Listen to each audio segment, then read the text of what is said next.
And welcome back. Well, September is National Preparedness Month. You can't always avoid a disaster, but you can be prepared in case the worst happens. So today, steps to help you recover if something bad happens to your home. Stephanie Bonesteel is with the Equitable Bank, and she's here with 5 steps to help you recover in the event of a disaster. And these are all things that we could be doing, and I think some of them are things that we maybe wouldn't even think of. Starting with reviewing your insurance policy. I mean, you always think, oh, you know, who wants to read this?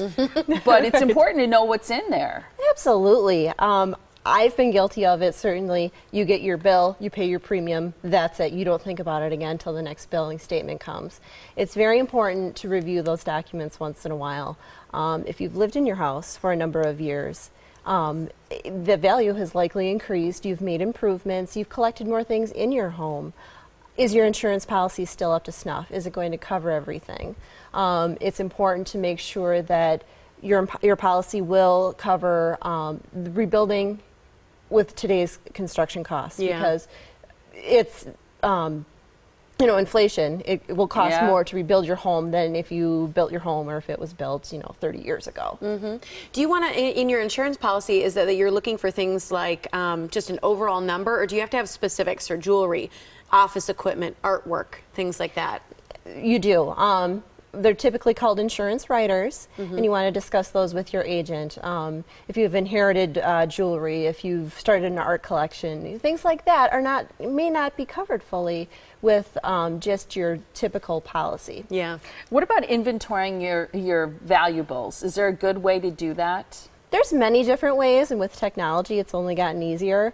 Smartphones. Put your smartphone on record and just walk around your house and video the things that you have. Your electronics are important, tools, appliances, things like that. Zoom in on the little tag that has the manufacturer or serial number. Smart.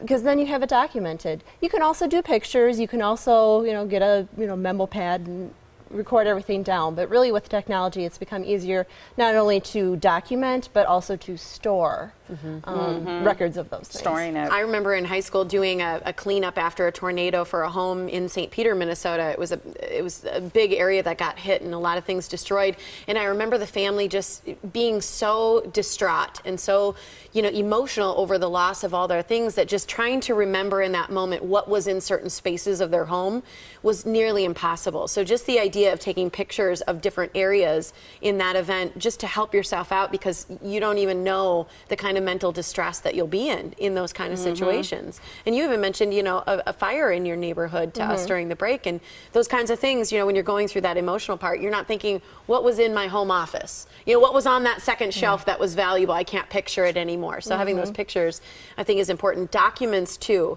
are something very important. What should we do with those? It's important to gather all your important documents. Birth certificates, marriage certificates, passports, insurance policies, other things such as any legal documents, powers of attorney, things that you would certainly need in an emergency. You want to have protected and know where they are.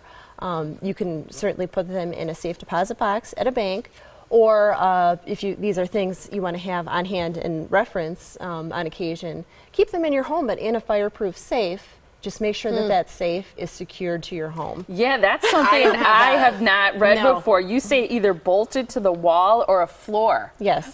Because somebody could pick it up and take it, right? Yeah, if someone breaks into your house, safe, you know, they run off with it.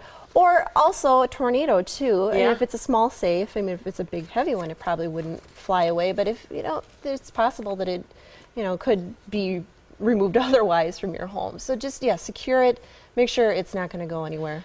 What about choosing a crisis point person? This is someone who, if something happens to your home, a kind of a contact person for you as well as maybe your kids. Exactly. If something happens like a tornado or flooding would be maybe another thing we experience here in Wisconsin, you want to have someone you're close to and that you trust but isn't your neighbor, because if you're having a if you've experienced a disaster in your home, there's a chance your neighbor's home has been affected as well. So pick someone, for example, my in-laws live about 15 minutes from us, so that's like a good distance, to give copies of all those documents, to maybe if you do record your serial numbers and take pictures of your belongings, keep it with them, just so it's another safe place. And like you mentioned too, you know, what if a tornado hits when I'm at work and my kids are still at school, and where do we go, where do we call? What if you don't have your phone with you? What if cell service is out? You never know. Have some place that you can try to connect to, like as your hub. Yeah, go-to point for the whole family. Well, you can contact the Equitable Bank. A great time to do this is if you're moving soon or if you're just doing a fall cleaning. 414-777-4411 is where you can contact them about rates and different things like that if you are looking to move, sell, stay, all those ideas. Thanks so much for being here. Excellent. Great Thanks for to having see me. you. Thanks.